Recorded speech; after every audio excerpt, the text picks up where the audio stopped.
الحمد لله وكفى وسلام على عباده الذين اصطفى أما بعد. قال الله تعالى: كنتم خير أمة أخرجت للناس.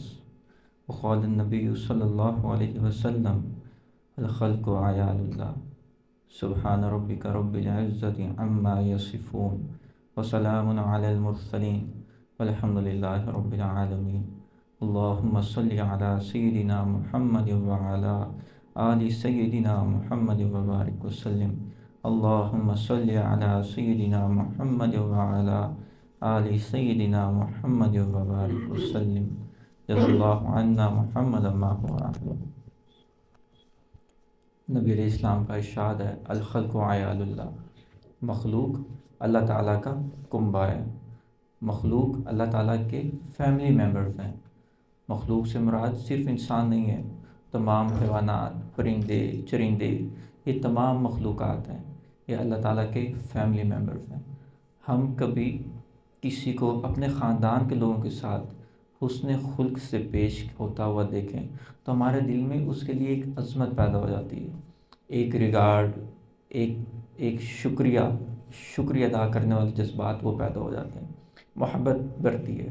بالکل اسی طریقے سے وہ لوگ جو اللہ کی مخلوق کے ساتھ اچھے اخلاق کے ساتھ پیش آتے ہیں، اللہ تعالیٰ کے ہاں بھی اس بندے کی قدر و منزلت میں اضافہ ہو جاتا ہے. الخلق عیال اللہ. مخلوق اللہ کے فیملی ممبرز ہیں، اللہ کا کنبہ ہیں. جب آپ کسی بھی انسان کے ساتھ، کسی بھی جاندار کے ساتھ حسن خلق کے ساتھ پیش آئیں گے تو اللہ رب العزت بھی آپ کا ریگارڈ فرمائیں گے. تو مخلوق کی 4 میجر کیٹیگریز ہیں. انسانوں کی اگر بات کی جائے، سب سے پہلی کیٹیگری وہ ہے جن کے سب سے زیادہ قریب انسان ہوتا ہے، وہ انسان کے اپنے والدین ہیں. انسان ہوتا تو اپنی ماں کا ایک جزو ہے نا. جب ماں بیبی ڈیلیور کرتی ہے وہ جزو ایک الگ ہو جاتا ہے. سب سے زیادہ قریب انسان اپنی ماں کے ہوتا ہے. پھر باپ ہے، پھر اس کے بعد بہن بھائیوں کی کیٹیگری آتی ہے، پھر وہ کیٹیگری ہے جو آپ کے نیبرز ہیں، اور چوتھی کیٹیگری پوری امت اٹ سیلف ایک امت ہے.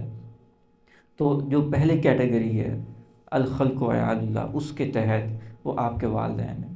اور ان کے ساتھ حسن سلوک کتنا کرنا چاہیے کہ وہ ہلاک ہو جائے وہ شخص.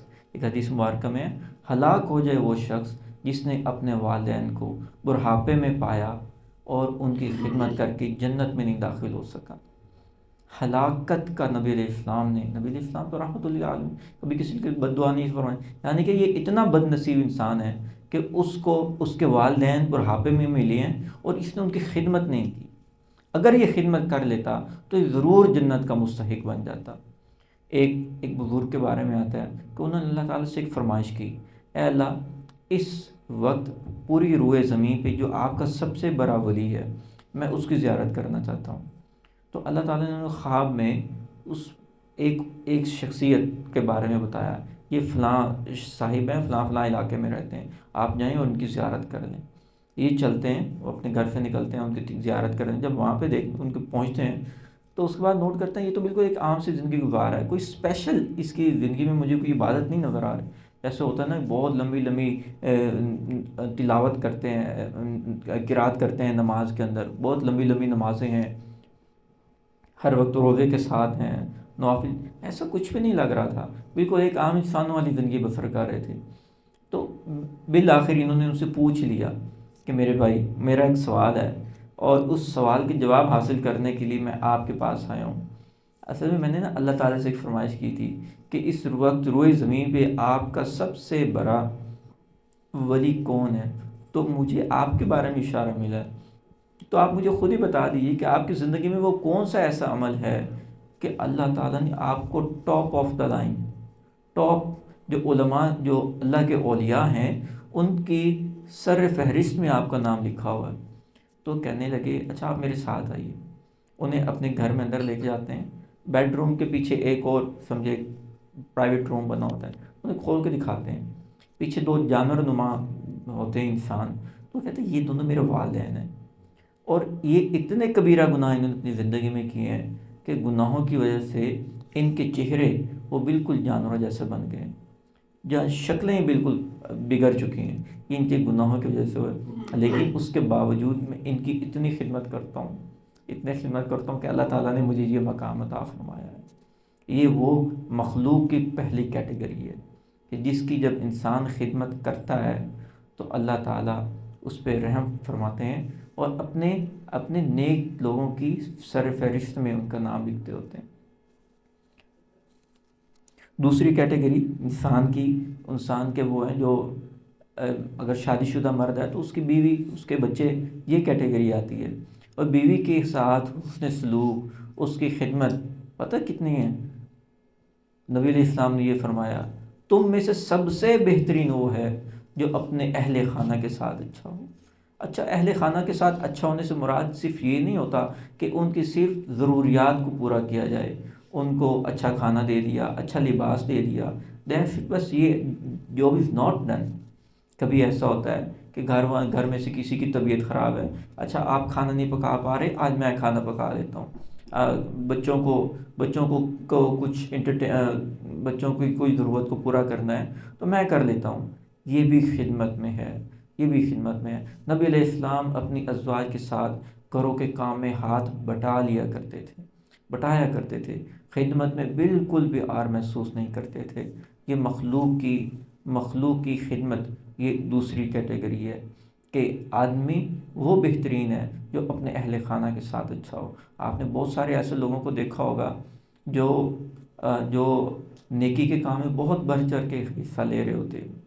گھروں سے باہر جتنے بھی آپ یوں سمجھیے کہ ریلیجس ایکٹیویٹیز جتنی بھی ہو رہی ہوتی ہیں، بڑھ چڑھ کے حصہ لے رہے ہوتے ہیں خدمت میں، لیکن ایک ان کی زندگی کا ایک تاریک پہلو یہ ہوتا ہے، باہر اتنی خدمت چل رہی ہوتی ہے اور گھر میں اتنی زیادہ خدمت ڈیمانڈ کر رہے ہوتے ہیں، کبھی ہیلپ نہیں کی ہوتی لیکن ڈیمانڈ ضرور کر رہے ہوتے ہیں، جی میری یہاں پہ خدمت کی جائے، حالانکہ خدمت تو کرنی چاہیے۔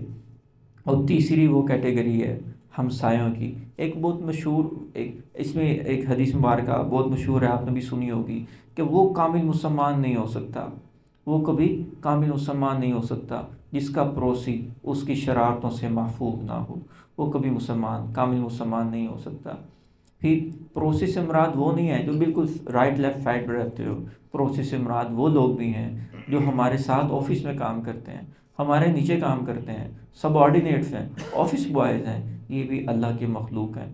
یہ ابھی سردیوں کا موسم شروع ہو چکا ہے، آپ کبھی اپنے آفس بوائے جو آپ کے ساتھ کام کرتے ہیں ان کا ڈریس نوٹ کرنا شروع کریں، کیا ابھی تک وہ کاٹن کا لباس پہنا ہوا ہے، کیا ابھی تک وہی واشنگ ویئر کا لباس پہنا ہوا ہے؟ اس کا یہ مطلب ہے کہ ان کے پاس ہے ہی نہیں پہننے کے لیے۔ ہم نوٹ نہیں کرتے، ہمیں نوٹ کرنا چاہیے۔ یہ بھی اللہ کی مخلوق ہیں، الخلق عیال اللہ، یہ مخلوق تو اللہ کے فیملی ممبرز ہیں، تو ان کے ساتھ بھی حسن سلوک، چاہے ہمسایہ کسی بھی شکل میں ہو، چاہے چار دیواری کے ساتھ رہنے والا ہو، چاہے آفس میں رہنے والا ہو، آفس کے کولیگس ہوں، وہ سب ہمسایہ کی کیٹیگری میں آتا ہے۔ اور چوتھی کیٹیگری وہ ہے کہ جن کو آپ بعض اوقات نہ بائی نیم جانتے ہیں، نہ بائی فیس جانتے ہیں، لیکن آپ ان کی خدمت کر رہے ہوتے ہیں۔ ایک سادہ سی مثال ہے، جیسے رائمنڈ کا تبلیغی اجتماع ہوتا ہے تو کئی ہفتے پہلے اس کی تیاری شروع ہو جاتی ہے، اس جتنے بھی انتظامی امور ہوتے ہیں اس کے لیے کام شروع ہو جاتا ہے۔ واش روم کی جو پورٹیبل واش روم ہوتے ہیں، ٹیمپریری بیسس پہ جو بنے ہوئے ہوتے ہیں، ان کو بنانا، وہ کام، پھر سیوریج کا کام شروع ہو جاتا ہے، 20 کام ہوتے ہیں جو شروع ہو جاتے ہیں، بجلی کا کام۔ یہ کون لوگ کر رہے ہیں؟ یہ لوگ جو خدمت میں اس وقت کام ہیں، خدمت کی جماعت ہے، یہ ان لوگوں کے لیے خدمت کر رہی ہے جن کو نہ یہ بائی نیم جانتے ہیں، نہ بائی فیس جانتے ہیں، پتہ نہیں ہے یہ کون ہے، کس علاقے سے آئیں گے، کہ کون سی بولی ہوگی، کیا رنگ ہوگا، کیا نسل ہوگا، کچھ بھی نہیں، بس امت کے لیے خدمت ہے، امت کی خدمت کے لیے جذبات ہیں۔ اور یہ وہ لوگ ہیں یقین جانی اخلاص کا جو پیمانہ ہے نا، اس کی پیمائش ہی یہیں سے ہوتی ہے۔ دیکھو کئی دفعہ ہم خدمت لوگوں کی اس وجہ سے کر رہے ہوتے ہیں کہ اس کے مجھ پہ احسانات بہت زیادہ ہیں۔ ایسے کئی دفعہ والدین کے ساتھ جی والدین کے اتنے احسانات ہیں، ان احسانات کی وجہ سے میں کر رہا ہوں، ٹھیک ہے، پر کئی دفعہ ایسا ہوتا ہے کسی دوست کوئی دوست بیمار ہو گیا، اس کی خدمت اس لیے کر رہے ہیں، مجھے ایک دفعہ قرض چاہیے تھا اور اس نے مجھے قرض دیا، فلاں موقع پہ اس نے میری مدد کی، اس کے احسانات اتنے ہیں کہ آج میں چاہ رہا ہوں کہ میں اس کی خدمت کر لوں۔ لیکن جو یہ والی کیٹیگری ہے کہ ان لوگوں کی خدمت کرنا جن کا آپ کے اوپر کوئی احسان نہیں ہے، انہوں نے آپ کو زندگی میں کبھی دیکھا ہی نہیں ہے، نہ آپ نے کبھی ان کو دیکھا ہے، اور آپ اس کے باوجود کام کر رہے ہیں، ان کی خدمت کر رہے ہیں، یہ بہترین لوگ ہیں، یہ بہترین کیٹیگری کے لوگ ہیں۔ اور اخلاص کی جو چیکنگ ہے نا، اس کی جو پیمائش ہے وہ یہیں سے ہو جاتی ہے کہ آپ ان لوگوں کے لیے کام کر رہے ہیں جن کو آپ کبھی جانتے ہی نہیں ہیں۔ ایک تو حسن خلق اور خدمت انسانوں کی ہوتی ہے، ایک خدمت حیوانوں کی ہوتی ہے، کہ یہ تو بعض اوقات وہ جانور جن کو انسان اپنے پاس کھڑا ہونا نہیں دیکھ سکتا، ناپسند کرتا ہے، ان کی خدمت کرنا بھی انسان کو اللہ تعالیٰ کی انتہائی قریب کر دیتی ہے۔ آپ نے ایک وہ بنی اسرائیل کی عورت کا واقعہ سنا ہوگا، جو فاحشہ عورت تھی، پروسٹیچیوٹ تھی، اور اس نے ایک دفعہ پیاسے کتے کو دیکھا، بہت پیاسا ہے، نڈھال ہے، اور اس نے قریبی ایک کنویں سے اپنا جوتا اندر لٹکا کے کسی طریقے سے پانی نکالا اور اس کو پانی پلایا۔ اللہ رب العزت کو اس کی اس ادا پہ اتنا رحم آیا کہ اللہ نے اس کے تمام گناہوں کو معاف بھی فرما دیا، اور اس وقت کے تمام نیک لوگوں میں جو اولیاء کی کیٹیگری میں اس کو شامل فرما لیا۔ رحم کس پہ کیا تھا؟ کسی انسان پہ کیا تھا؟ نہیں، ایک کتے پہ کیا تھا، ایک کتے پہ کیا تھا، اور اللہ تعالیٰ نے اس کو یہ صلہ دیا۔ ایک اور شیخ ہیں، ان کا نام ہے حضرت بہاؤالدین نقشبند، ان کے بارے میں آتا ہے کہ ایک دفعہ انہوں نے ایک خارش زدہ کتے کو دیکھا۔ خارش زدہ کتا آپ نے کبھی دیکھا ہوگا، وہ کتے جن کی سکن ریڈ ہو چکی ہوتی ہے، وہ خارش اس قدر زیادہ ہوتی ہے اور سکن ڈیزیز ہے، تو انہوں نے کتے کو دیکھا جو کہ خارش زدہ تھا۔ اب یہ مزدور تھے اس دور میں، تو انہوں نے سوچا کہ میں جو بھی میری مزدوری اینڈ آف ڈے جو مجھے ملتی ہے، آدھے پیسوں کی میڈیسن خریدتے تھے اس کتے کے لیے، اور آدھے پیسے اپنے گھر کے لیے لے کے آتے تھے۔ اس اس اس عمل کا اجر کیا ملا؟ اللہ تعالیٰ نے انہیں اپنے اولیاء کی لسٹ میں شامل فرمایا۔ رحم کس پہ کیا؟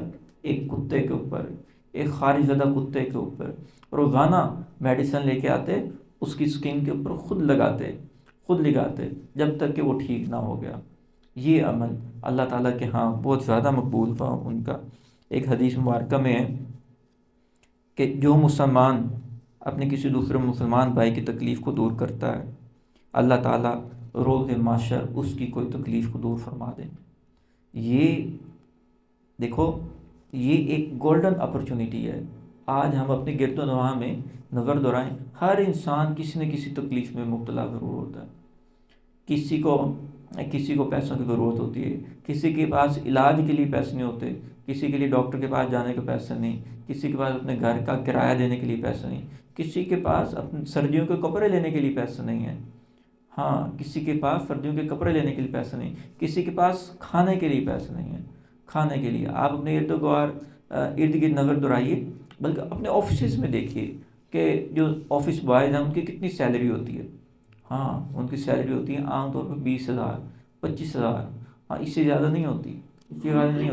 وہ بندہ جو کرائے کے مکان میں رہ رہا ہے، اس کی بیوی بھی ہے، اس کے بچے بھی ہیں، اب موسم آگے بہت سردی والا شروع ہو چکا ہے، آپ ذرا امیجن کیجئے وہ کیسے گزارا کرتا ہوگا۔ وہ گھر کا کرایہ بھی دیتا ہے، راشن بھی ہے، کوئی کپڑا جوتا وہ بھی لینا ہے، کیسے مینیج کرتا ہوگا۔ اگر آپ ان کی تکلیف کو دور کریں گے، اللہ تعالیٰ آپ کی روز معاشر کسی تکلیف کو دور فرمائیں گے۔ ایک گولڈن اپرچونٹی ہے، سیدھا ایک پیکج ہے، جو اس پیکج سے اویل کرنا چاہے وہ کر لے۔ ایک اور حدیث مبارکہ ہے کہ لوگوں کی خدمت کرنے والے نور کے ممبروں پہ ہوں گے۔ یہاں خدمت سے مراد ہے وہ لوگ جو لوگوں کی خدمت کریں گے، وہ والی خدمت کہ یہ اللہ کے ساتھ کنیکٹ ہو جائیں، کہ یہ لوگ اللہ کے ساتھ کنیکٹ ہو جائیں۔ روز محشر یہ لوگ ممبروں پہ ہوں گے، اس سے مراد وہ لوگ ہیں جو داعی ہوں گے، جو لوگوں کو کھینچ کھینچ کے اللہ کی طرف لے کے آنے والے ہوں گے، یہ نور کے ممبروں پہ ہوں گے، ان کا یہ انبیاء نہیں ہوں گے، انبیاء نہیں ہوں گے، لیکن پروٹوکول ویسا ہی ہوگا۔ اس کی سادہ سی مثال یہ ہے کہ کبھی پرائم منسٹر کا قافلہ گزر رہا ہو، تو جو بھی سیکیورٹی پروٹوکول یا جو بھی ہو رہا ہوتا ہے، ریڈ کارپٹ بچھ رہا ہوتا ہے، تو اب پرائم منسٹر صاحب تو وہاں سے گزر کے جا ہی رہے ہوتے ہیں، لیکن جو ان کا سیکیورٹی اسٹاف ہوتا ہے وہ بھی وہاں سے گزر کے جا رہا ہوتا ہے۔ بس یہ ایک پروٹوکول ہے جو اللہ تعالیٰ ان لوگوں کو عطا فرمائیں گے جو کہ داعی ہوں گے، جو لوگوں کی خدمت کریں گے، خدمت ان سینس کہ یہ اللہ کے ساتھ کنیکٹ ہو جائیں، یہ داعی لوگوں کا پروٹوکول ہوگا۔ اور آقا علیہ السلام کے قرب پانے کا جو ہمیں حضرت جی فیض صاحب نے فرمایا کہ نبی علیہ السلام کے قرب پانے کا جو شارٹیسٹ ترین رستے ہیں، ان میں سے ایک رستہ یہ ہے کہ دین کی خدمت کرنا، کہ لوگوں کو اللہ کے ساتھ کنیکٹ کر دینا، کہ نبی علیہ السلام کے قرب کا شارٹیسٹ ترین رستہ ہے۔ ہم نے اپنی زندگی میں دیکھا حضرت ڈاکٹر شاہد اویس صاحب رحمۃ اللہ علیہ کہ ان کے ان گنت واقعات دیکھے خدمت کرنے کے۔ ایک تو وہ خدمت تھی جس سے انسان کو راحت ملتی ہے جسمانی طور پر، اس کے لیے حضرت نے کیا کیا، جیسے آب حیات ایک پروجیکٹ تھا، اس کے علاوہ فکر خلق فاؤنڈیشن حضرت نے اپنی زندگی کے آخری حصے میں یہ شروع کی۔ اس کا کیا مقصد ہوتا تھا کہ جن کے پاس علاج کروانے کے لیے پیسے نہیں ہیں ان کو علاج کی سہولیات مہیا کی جائیں، جن کے پاس پینے کے لیے پانی نہیں ہے، آب حیات پروجیکٹ، ان کو پانی صاف پانی ملنا شروع ہو جائے پینے کا۔ کئی دفعہ ایسا بھی ہمیں سننے میں ملا، میرا تعلق جھنگ سے ہے، لیکن ایسی فیملیز کا بھی پتہ چلا کہ جن کو یہاں سے اسٹائپنڈ جاتا ہے منتھلی بیسس کے اوپر، کہ جن کو یہاں سے لاہور سے حضرت کی خانقاہ سے ان کو منتھلی بیسس کے اوپر اسٹائپنڈ جاتا ہوتا ہے۔ یہ وہ خدمت خلق ہے جن کا بہت سارے ایسے کیسز ہیں جو حضرت کی دنیا سے جانے کے بعد پتہ چلے کہ ہاں ان لوگوں کو بھی حضرت کی طرف سے اسٹائپنڈ جاتا ہے۔ یہ خدمت خلق بہت اچھی ہے، بہت اچھی ہے۔ روز معاشر جب یہ اعمال سامنے آئیں گے پھر بندہ دیکھے گا ان کا کیا اجر ہے۔ ایک اس سے اوپر کی کیٹیگری بھی ہے، اس سے اوپر کی کیٹیگری کیا ہے کہ وہ والی خدمت، وہ خدمت کرنا جو بندے کو اللہ کے ساتھ کنیکٹ کر دے۔ اس کے لیے حضرت نے کیا کیا ہوا تھا، حضرت نے حلم کا ادارہ قائم فرمایا، حلم کا ادارہ فرمایا۔ حضرت نے یہ دارالقرآن کا پروجیکٹ، یہ بھی حضرت کے انہی میں سے ہے کہ ان کی خدمت کرنا، مخلوق کی خدمت کی جا رہی ہے۔ کس لیے کی جا رہی ہے؟ یہ اللہ کے ساتھ کنیکٹ ہو جائیں، یہ اللہ والے بن جائیں، ان کی آخرت سنور جائے، ان کی آخرت سنور جائے۔ اس خدمت سے صرف یہی مقصود تھا، ان کی آخرت سنور جائے۔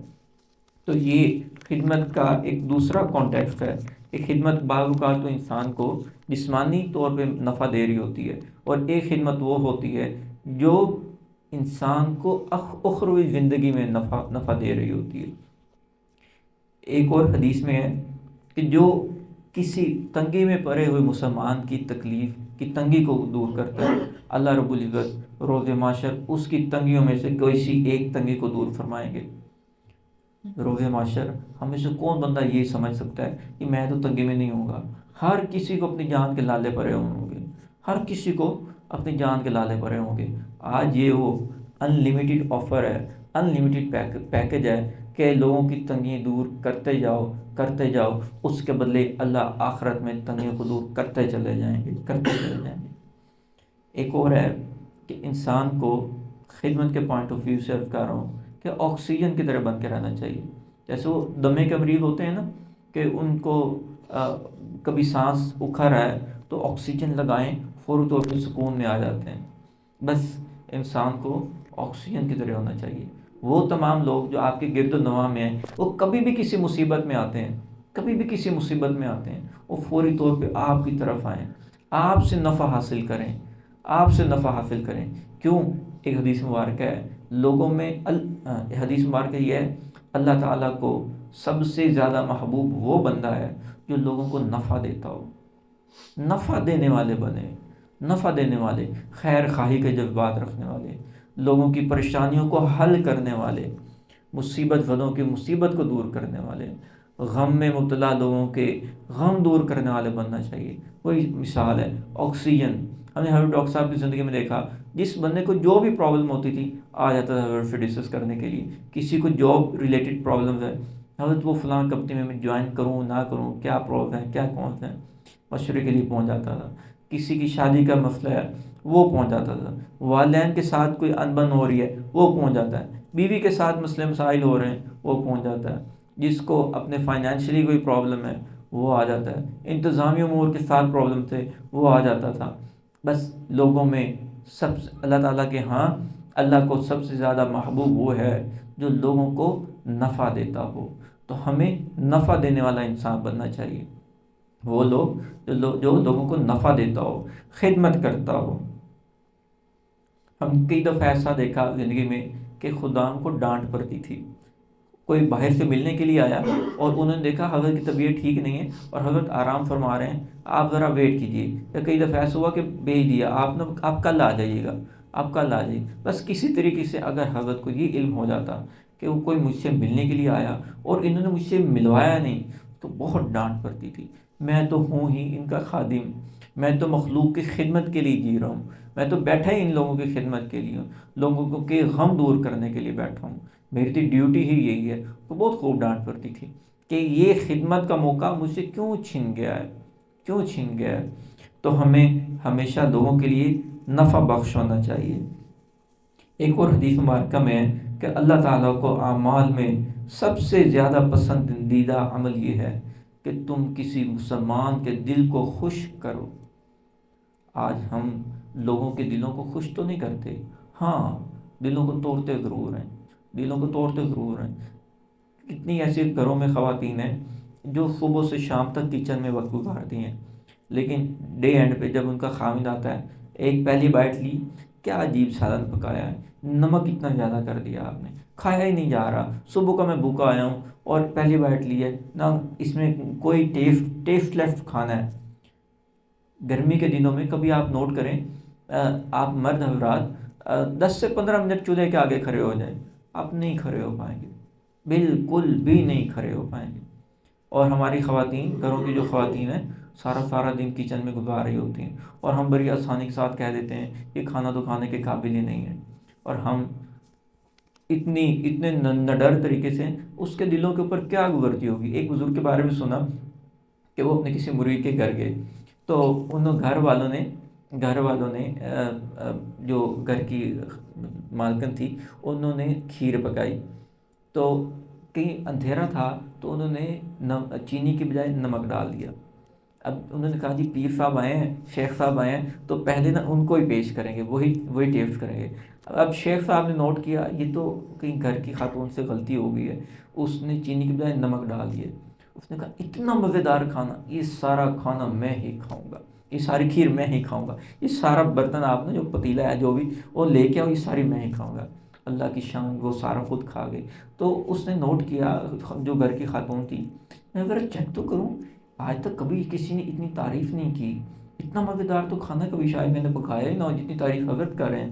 جب اس نے چیک کیا تو اس کو پتہ چلا، اوہ ہو میں نے تو چینی کے بجائے نمک ڈال دیا ہے، چینی کے بجائے نمک ڈال دیا ہے۔ یہ ہوتی ہے خوش خلقی، یہ ہوتی ہے خوش خلقی، کہ آپ اپنے گھر والوں کے ساتھ خوش خلق کے ساتھ پیش آئیں، لوگوں کو نفع دیں، راحت پہنچائیں اپنے الفاظ کے ساتھ، اپنے الفاظ کے ساتھ، الفاظ سے ان کو راحت پہنچائیں، ان کو تقویت دیں۔ آج تو بہت اچھا کھانا پکا ہے، اللہ آپ کو خوش رکھے، آپ اتنی محنت سے بناتے ہو، اللہ آپ سے راضی ہوں۔ یہ لوگوں کو نفع دینا، جو لوگوں کو راحت پہنچاتا ہے، جو لوگوں کو خوش کرتا ہے، جو لوگوں کو خوش کرتا ہے، اللہ تعالیٰ کو یہ عمل بہت زیادہ پسندیدہ ہے۔ آج کل تو لوگ خوش کرنے سے زیادہ ہے والدین کو بھی رلاتے ہیں۔ کتنے ایسے بچے ہیں، کتنے ایسے ٹین ایجر ینگ لوگ کہ ماں باپ سے کچھ ہلکی سی گفتگو ہوئی شاؤٹ کرتے ہیں۔ اچھا شاؤٹ اگر نہیں کیا تو کمرے سے نکلتے ہوئے دروازہ پٹک کے بند کریں گے۔ کیا یہ بے ادبی نہیں ہے؟ کیا یہ والدین کو ناراض کرنا نہیں ہے؟ اللہ کو کیا عمل پسند ہے؟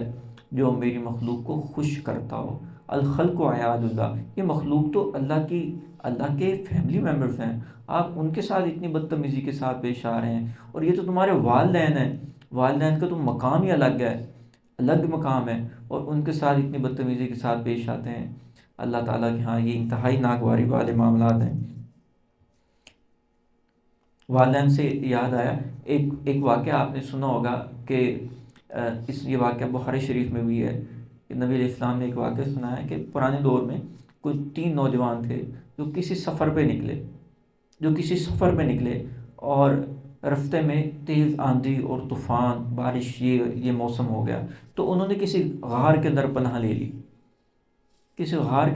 لی، تو جب تیز ہوا چلی تو اوپر چوٹی سے ایک بڑا پتھر وہ نیچے گرا اور غار کا منہ بالکل بند ہو گیا۔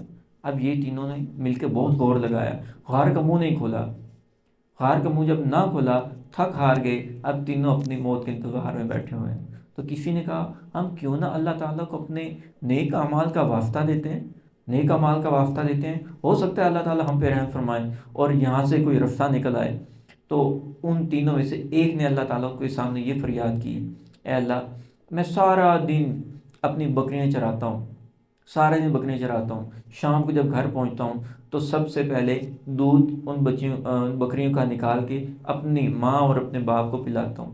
اللہ، ایک دن میں لیٹ ہو گیا، جب میں گھر پہنچا تو میں نے دیکھا میری ماں اور میرے باپ سو چکے ہیں، تو میں دودھ برتن میں پیالے میں لے کے اپنے ماں باپ کے سرانے کھڑا رہا، ساری رات کھڑا رہا، حتیٰ کہ صبح صادق کا وقت ہو گیا۔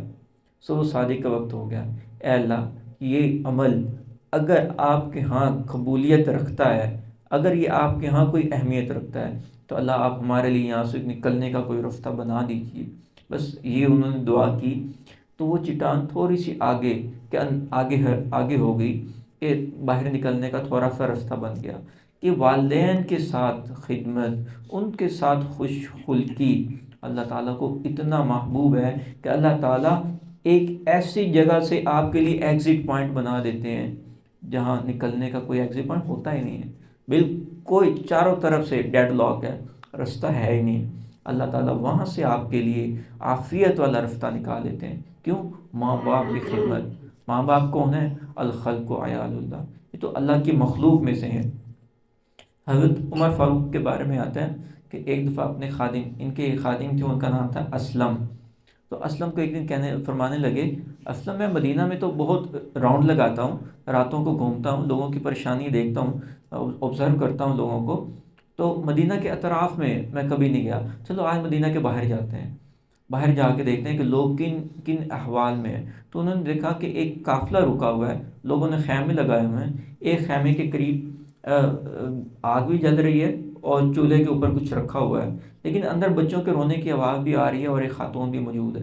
ایک مزید قریب ہوئے تو انہوں نے محسوس کیا کہ بچے بھوک کی وجہ سے رو رہے ہیں، اور ماں ان کو کیا دلاسا دے رہی ہے، بچوں میں نے وہ پکانے کے لیے چولہے کے اوپر کچھ رکھا ہوا ہے اور آپ ویٹ کیجیے، جیسے ہی کھانا بنے گا پھر میں آپ کو کھانا پیش کروں گی۔ کچھ دیر تو یہ ہوتا رہا تو پھر حضرت عمر رضی اللہ عنہ نے آواز لگائی، وہ خاتون باہر آئیں تو ان سے پوچھا یہ بچے کیوں رو رہے ہیں، اور کہنے لگے میرے پاس کچھ کھانے کو نہیں ہے، اپنے بچوں کو کچھ پیش نہیں کر سکتی، یہ بھوکے ہیں، ہاں میں نے ہانڈیا کے اندر کچھ پتھر ڈال دیے ہیں تاکہ ان کا دل بہل جائے، یہ رو رو کے بیچارے سو جائیں گے اور میرا ٹائم پاس ہو جائے گا۔ اسی وقت عمر رضی اللہ تعالیٰ عنہ وہاں سے اٹھے، خادم کے ساتھ گئے بیت المال میں، ایک بوری لی، اس میں کچھ راشن ڈالا، اور جب بوری کو خود اٹھانے لگے، اپنی کمر پہ اٹھا دیا، تو خادم کہنے لگے، اسلم رضی اللہ تعالیٰ عنہ فرمانے لگے، حضرت میں تو آپ کا خادم ہوں، یہ آپ مجھے اٹھانے دیں، آپ خود کیوں اٹھا رہے ہیں؟ تو کہنے لگے کیا روز محشر بھی تم میرا بوجھ اٹھاؤ گے؟ روز محشر میں اپنا بوجھ خود ہی مجھے ہی اٹھانا پڑے گا، ہٹ جاؤ، یہ میری رعایا ہے، ان کی خدمت میرے ذمے ہے، کافی لمبا سفر تھا، خود اپنی کمر کے اوپر وہ بوری لاد کر گئے، اور وہاں جب پہنچے تو راشن نکالا، کھانا پکنا شروع ہوا، کچھ حلوہ ٹائپ کی ڈش پکی، جب بچوں کو خوشبو آئی تو بچے بہت خوش ہوئے، ان کو پیش کیا گیا، انہوں نے کھانا کھایا وہ، اور اس کے بعد وہ کھیلنے لگے، جب کھیلنے لگے تو پھر عمر رضی اللہ عنہ کی آنکھوں میں بہت اس وقت آنسو تھے، تو تو خادم نے پوچھا کہ اب ہم چلتے ہیں کھانا کھا، تو خادم نے رستے میں پوچھا حضرت آپ اتنی دیر وہاں پہ ویٹ کیوں کرتے رہے، بس راشن دے کے آپ آ کیوں نہیں گئے، وہاں آپ نے پکنے کا ویٹ کیا، ان کو سرو کرنے کا ویٹ کیا، بچوں نے کھانا کھا لیا، جب وہ کھیلنا شروع ہو پھر آپ وہاں سے نکلے، اس کی حکمت کیا تھی؟ تو کہنے لگے اسلم میں نے ان آنکھوں سے ان بچوں کو بھوک سے روتے دیکھا تھا، اب میں چاہتا تھا کہ انہی آنکھوں سے ان بچوں کو ہنستے ہوئے بھی دیکھ لوں، ہاں اب مجھے اللہ کا سکون ہے، اللہ کا شکر ہے میں سکون میں آ گیا ہوں کہ ان بچوں کی تکلیف دور ہو گئی ہے۔ تو یہ حضرات صحابہ کا یہی معمول تھا، خدمت خلق، لوگوں کی تکالیف کو دور کرنا، ان کی پریشانیوں کو دور کرنا۔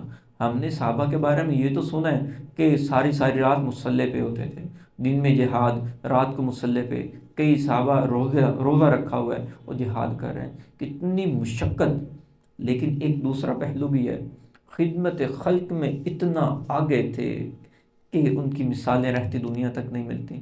یہ جو مواخات مدینہ کا معاملہ ہوا، جب مکہ مکرمہ سے صحابہ نے مدینہ منورہ ہجرت فرمائی، کیا اثار کا معاملہ کیا گیا۔ جس کے پاس 2 باغات تھے اس نے ایک باغ اپنے مہاجر بھائی کو ہدیہ کری، اس کے پاس تو کچھ بھی نہیں ہے، یہ تو اپنا سب کچھ ادھر مکہ میں اگر یہ بلینئر بھی تھا تو آج تو یہ کنگال ہے، صرف وہی ہے اس کے پاس جس کے بدن کے اوپر ایک لباس ہے، اس کے علاوہ تو کچھ نہیں ہے۔ جس کے پاس باغات زیادہ تھے آدھے باغات اپنے بھائی کو دے دیے، جس کے پاس 2 بیویاں تھیں اس نے ایک بیوی کو اس وجہ سے طلاق دے دی کہ تم میرے اس بھائی کے ساتھ نکاح کر لینا۔ اس قدر احصار کا معاملہ کیا گیا، اپنے گھروں کے اندر ان کو اکوموڈیٹ کیا گیا۔ یہ احصار کا معاملہ صحابہ کی زندگیاں ہی ہمیں بتاتی ہیں۔ ایک بہت بڑے شیخ ہو گزرے ہیں اللہ والے، ان کا نام تھا ابراہیم ادھم۔ ایک دفعہ انہوں نے خواب دیکھا کہ میرا پورا جو بیڈ روم ہے روشن ہوا ہے اور سامنے کوئی سفید ریش بندہ ہے، سفید داڑھی والا، کچھ بیٹھا لکھ رہا ہے۔ تو انہوں نے جا کے ان سے پوچھا تم کون ہو؟ تو کہنے لگے میں فرشتہ ہوں۔ اچھا تم کیا لکھ رہے ہو؟ میں ان لوگوں کے نام لکھ رہا ہوں جو اللہ سے محبت کرتے ہیں۔ اچھا کیا میرا نام اس لسٹ میں شامل ہے؟ یہ دیکھ لو تمہارا نام تو اس لسٹ میں شامل نہیں ہے، میرا نام وہ کہنے لگے، فرشتے سے کہنے لگے میرا نام اس لسٹ میں شامل کیوں نہیں ہے؟ اچھا میں اللہ سے محبت کرنے والے لسٹ میں نہیں تو اس لسٹ میں میرا نام شامل کر لو جو اللہ کے بندوں سے محبت کرتے ہیں۔ میں سارا دن دربار لگاتا ہوں، اپنی رعایا کے مسائل کو حل کرتا ہوں، ان کی پریشانیوں سنتا ہوں، ان کو فیسیلیٹیٹ کرتا ہوں، ان کی پرابلم کو حل کرتا ہوں، تو میرا نام ان بندوں کی لسٹ میں تو لکھ دو نا جو اللہ کے مخلوق کے ساتھ محبت کرتے ہیں۔ تو اس نے کچھ لکھا اور وہ غائب ہو گیا۔ اچھا کچھ عرصے کے بعد ابراہیم ادھم نے دوبارہ اسی قسم کا خواب دیکھا، وہی کمرہ پورا روشن ہے، ایک سفید ریش بندہ بیٹھا ہوا ہے اور اس سے وہی سوال آپ کیا لکھ رہے ہیں؟ میں ان لوگ، فرشتہ آگے سے کہتا ہے میں ان لوگوں کے نام لکھ رہا ہوں جو اللہ، جن سے اللہ محبت فرماتے ہیں، میں ان لوگوں کے نام لکھ رہا ہوں جن سے اللہ محبت فرماتے ہیں۔ اچھا کیا میرا نام اس لسٹ میں شامل ہے؟ تو ابراہیم ادم دیکھتے ہیں کہ میرا نام اس لسٹ میں ٹاپ آف دا لائن ہے، سب سے پہلے نمبر پہ ابراہیم ادم کا نام لکھا ہوا تھا۔ کیوں لکھا ہوا تھا؟ سارا دن مخلوق کی پریشانیاں سنتے تھے، ان کی پریشانیاں حل کرتے تھے، ان کو راحت کا سامان دیتے تھے، جو لوگوں کی پریشانیاں دور کرتا ہے وہ اللہ کا محبوب بندہ بن جاتا ہے، جو لوگوں کو نفع دیتا ہے وہ اللہ کا محبوب بندہ بن جاتا ہے، جو لوگوں کو راحت دیتا ہے اللہ اس کو راحت دیتے ہیں۔ ایک اور حدیث شریف میں ہے کہ جو اپنے کسی مسلمان بھائی کے حاجت کو پوری کرنے میں لگ جاتا ہے اللہ تعالیٰ اس کی حاجت کو پورا کرنے میں لگ جاتا ہے۔ جو اپنے مسلمان بھائی کے لیے دعا کرنا شروع کرتا ہے اللہ تعالیٰ ایک فرشتے کو نومینیٹ فرما دیتے ہیں جو وہی دعا اس دعا مانگنے والے کے حق میں قبول کرتا ہے۔ مثال کے طور پر آپ کے کسی دوست کے پاس گھر نہیں ہے اپنا اور وہ کرائے کے مکانوں میں ہے اور آپ اللہ سے دعا کرتے ہو اللہ میرے اس دوست کو عافیت کے ساتھ کوئی اچھا گھر عطا فرما دیجیے، اللہ تعالیٰ ایک فرشتے کو نومینیٹ فرما دیں گے جو آپ کے لیے یہی دعا کرنا شروع کر دے گا اور یہ دعا یقیناً قبول ہوگی۔ یہ ساری چیزیں تو جو مثالیں تھیں یہ وہ تھی جو مخلوق کی خدمت ہے، مخلوق کے ساتھ صلہ رحمی ہے، ان کے ساتھ محبت اور نرمی اور شفقت کے معاملات ہیں۔ ایک بہت بڑے عالم گزرے ہیں حضرت امام غزالی حضرت امام غزالی رحمۃ اللہ علیہ، ان کے بارے میں آتا ہے کہ ایک دفعہ کسی نے خواب میں دیکھا، خواب میں ملاقات ہوئی تو پوچھا حضرت کیا معاملہ ہوا آگے؟ تو کہنے لگے اللہ تعالیٰ نے مجھے معاف فرما دیا۔ حضرت آپ کو تو معاف کرنا ہی تھا، آپ نے تو اتنی زیادہ کتب لکھی، اپنی تفسیر پہ اتنا کام کیا، احادیث کی کتب لکھی، آپ پر ہزاروں تو اسٹوڈنٹس وہ آپ کے شاگرد بنے، اور کہاں کہاں آپ کا علم پہنچا، آپ کی تو معافی ہو ہی جانی تھی۔ تو فرمانے لگے نہیں نہیں، وہاں تک بات نہیں پہنچی، وہاں تک معاملہ پہنچا ہی نہیں، اس سے پہلے معافی ہو گئی۔ وہ کیسے ہوگی؟ کہتے ایک دفعہ میں حدیث شریف لکھ رہا تھا، اس دور میں یہ پراپر یہ پرنٹنگ پریس تو فوٹو کاپی تو ہوا نہیں کرتے تھے، قلم اور دوات سے لکھتے تھے۔ فرمانے لگے کہ میں نے قلم کو دوات کے اندر ڈپ کیا، اور ابھی میں لکھنے ہی لگا تو میں نے نوٹ کیا کہ قلم کے کونے کے ٹپ کے اوپر ایک مکھی آ کے بیٹھ گئی ہے، اور مجھے لگا کہ یہ بیچاری پیاسی ہو گئی، اس کو میں تھوڑی دیر ہولڈ کر لیتا ہوں قلم کو، یہ اپنی پیاس بجھا لے۔ جب اس نے اپنی پیاس کو بجھا لیا اور وہ اڑ گئی، اس کے بعد میں نے لکھنا شروع کر دیا۔ کہتے ہیں یہ میری یہ نیکی وہ ہے جس کو مجھے یاد ہی نہیں تھا، اور اللہ تعالیٰ نے مجھے فرمایا تم نے میری مخلوق پہ رحم کیا ہے، تم نے میری مخلوق پہ رحم کیا ہے، جاؤ آج میں تمہیں معاف کرتا ہوں۔ تو یہ مخلوق، ادنیٰ سی مخلوق، ایک مکھی، اس کے اوپر رحم کرنے سے اتنا بڑا اجر ملتا ہے کہ اللہ تعالیٰ معافی فرما دیتے ہیں۔ تو آپ ذرا امیجن کیجئے وہ لوگ، وہ جو انسان ہیں، انسانوں کے ساتھ صلہ رحمی، اور پھر وہ انسان خصوصاً جو نبی علیہ السلام کے امتی ہیں ان کے ساتھ صلہ رحمی، اور کون سی صلہ رحمی؟ وہ والی صلہ رحمی، وہ خدمت جو ان کے آخرت کو سنوارنے میں ہوگی، جو ان کی آخرت کو سنوارنے میں مؤثر ثابت ہوگی۔ اس خدمت کا کیا ہی انعام ہوگا۔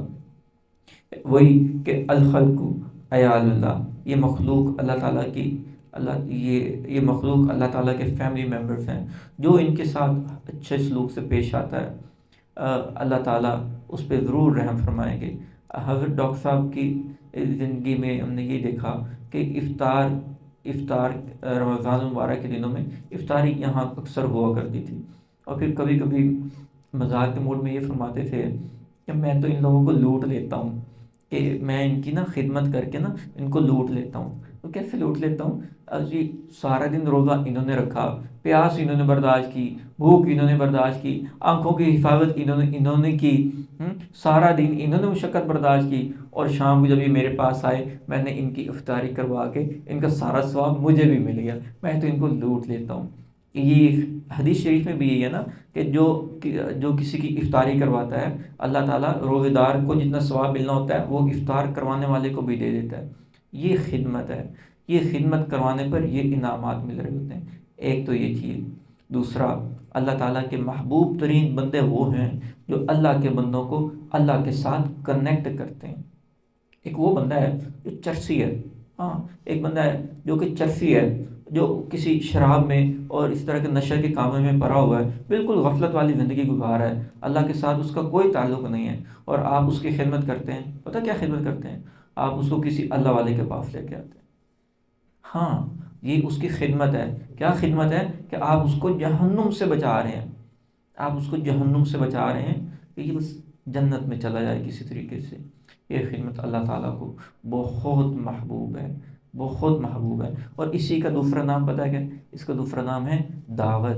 اچھا، جو حضرت ڈاکٹر صاحب فرماتے تھے کہ میں تو ان کو افطاری کروا کے ان کا ثواب لوٹ لیتا ہوں، اس کا ثواب تزکیہ نفس کی خدمت کی ٹیم انشاءاللہ اللہ تعالیٰ ان کو بھی اجر عطا فرمائیں کہ انہوں نے بھی یقیناً یہ لوٹ لیا ہوگا انشاءاللہ، کیونکہ کتنے ایسے لوگ ہوں گے جو تزکیہ نفس کانفرنس میں آئے توبہ کی نیت سے، انہوں نے توبہ کی۔ پھر حدیث شریف میں ہے کہ جو توبہ بہت ہی پکی کر لیتا ہے نا، اللہ تعالیٰ اس کے گناہوں کو پھر نیکیوں میں بھی بدل دیتے ہیں۔